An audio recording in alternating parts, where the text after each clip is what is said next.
اب ہم آتے ہیں سیدنا صالح علیہ السلام کے قصے کی طرف۔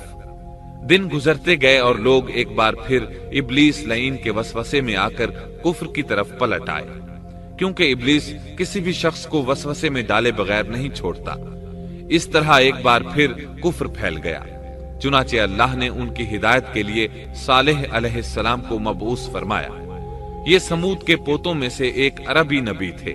ان کا نسب نامہ اس طرح ہے: صالح بن عبید بن سیاف بن ماشح بن عبید بن حاضر بن سمود بن ارم بن سام بن نوح علیہ السلام۔ گویا صالح علیہ السلام کا تعلق قوم سمود سے تھا، اور یہ قوم قوم عاد کی نسل سے تھی۔ سمود کی قوم نے یمن کو خیر باد کہا اور جزیرے سے شمال کی طرف منتقل ہو گئے، پھر وہاں ہجر نامی ایک بستی میں جا ٹھہرے۔ قرآن کریم کی سورۃ الحجر اسی بستی کے نام سے موسوم ہے۔ قوم عاد کا تذکرہ سورۃ الحجر کے علاوہ سورۃ الاحقاف اور سورہ ہود میں بھی ہے۔ اللہ تعالیٰ سورۃ الحجر آیت 80 میں فرماتے ہیں: اور ہجر والوں نے بھی رسولوں کو جھٹلایا۔ ہجر قوم سمود کا مرکزی شہر تھا۔ اب وہ مدائن صالح کے نام سے مشہور ہے۔ یہ شہر مدینہ منورہ کے شمال مغرب میں 380 کلومیٹر کے فاصلے پر واقع ہے۔ یہ لوگ بھی پہاڑوں کو تراش کر گھر بناتے تھے۔ یہ صنعت اور کاریگری انہوں نے قوم عاد سے وراثت میں پائی تھی۔ اللہ تعالیٰ سورۃ الفجر آیت 9 میں فرماتے ہیں: اور قوم سمود کے ساتھ کیا کیا جنہوں نے وادی میں بڑے بڑے پتھر تراشے تھے۔ قرآن مجید میں اللہ تعالیٰ ایک مقام پر فرماتے ہیں: اور ہم نے قوم عاد اور سمود کو غارت کیا جن کے بعض مکانات آپ کے سامنے ظاہر ہیں۔ ان کے مکانات ان کی تباہی سے لے کر اب تک موجود ہیں۔ شام کے راستے میں خیبر، تیماء سے تبوک تک قوم سمود کے آثار پائے جاتے ہیں۔ یہ لوگ کس طرح پتھر تراش تراش کر گھر بناتے تھے، اللہ تعالیٰ نے سورۃ الاعراف آیت 74 میں اس کا ذکر کیا ہے۔ اس وقت کو یاد کرو جب اللہ تعالیٰ نے تمہیں قوم عاد کے بعد جانشین بنایا اور تمہیں زمین پر رہنے کا ٹھکانہ دیا کہ نرم زمین پر محل بناتے ہو اور پہاڑوں کو تراش تراش کر ان میں گھر بناتے ہو۔ سو اللہ کی نعمتوں کو یاد کرو اور زمین میں فساد مت پھیلاؤ۔ یہ آیت ان کی طاقت، جسم کی صلاحیت اور ماہر فن ہونے پر دلیل ہے۔ پہاڑوں کو تراشنا دراصل قوم عاد کی عادت تھی۔ یہ بھی چونکہ انہی سے تھے، اس لیے وراثت میں یہ کام انہیں بھی آ گیا تھا۔ جس طرح اللہ نے عاد کو اپنی نعمتوں سے نوازا تھا، اسی طرح سمود کو ان سے بڑھ کر نعمتیں دی تھی۔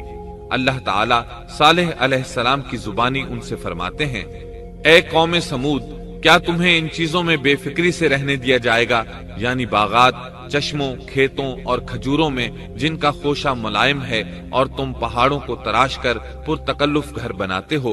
بس اللہ سے ڈرو اور میرا کہنا مانو۔ لیکن ان لوگوں نے ہر طرح سے قوم عاد کی پیروی کی، نصیحت پکڑنے کی بجائے بتوں کی عبادت شروع کر دی۔ اللہ نے ان کے درمیان صالح علیہ السلام کو مبعوث فرمایا۔ آپ نبوت ملنے سے پہلے بھی عقل مند اور علم والے تھے، باعزت گھرانے سے تعلق رکھتے تھے، اپنے معاملات میں لوگ ان سے مشورے لیتے تھے، لہٰذا انہیں ایک خاص مقام حاصل تھا۔ لیکن جب آپ نے انہیں ایک اللہ پر ایمان لانے، اس کے سوا کسی کی عبادت نہ کرنے کی دعوت دی تو ان کا ساتھ چھوڑ گئے۔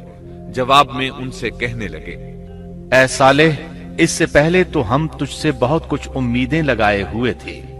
مطلب یہ کہ پہلے تو ہمارے نزدیک آپ کا بہت مرتبہ تھا، مقام تھا، ہمیں آپ سے بہت امیدیں تھیں، لیکن آپ نے تو یہ باتیں کہہ کر ہماری ساری امیدوں پر پانی پھیر دیا۔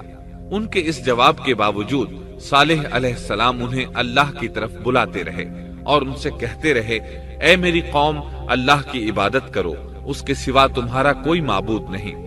تمام انبیاء کی اپنی اپنی قوم کو یہی دعوت تھی کہ اے لوگو، اللہ کی عبادت کرو، اسی نے تمہیں زمین سے پیدا کیا ہے، اسی نے تمہیں زمین میں آباد کیا ہے، اس سے معافی طلب کرو، یقیناً میرا رب قریب ہے اور دعاؤں کو قبول کرنے والا ہے۔ اے میری قوم، تم نیکی سے پہلے برائی کی جلدی کر رہے ہو، اللہ سے معافی کیوں نہیں مانگتے کہ تم پر رحم کیا جائے؟ اللہ سے ڈرو، میری اطاعت کرو، حد سے گزر جانے والے بے باک لوگوں کی اطاعت سے باز آؤ،